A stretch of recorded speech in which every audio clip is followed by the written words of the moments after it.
Hi, in front of me is CAT S61 and today I would like to show you how you can download and apply iOS Launcher on this CAT device.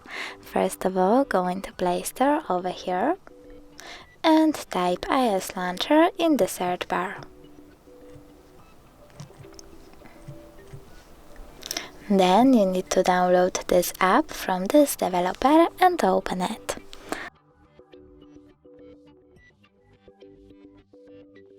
Now choose Allow, click Home button and tap on iOS Launcher.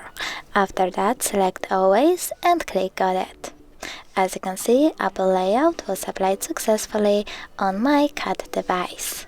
Thanks so much for watching. If you enjoyed this video, don't forget to leave a like, comment and subscribe. Bye!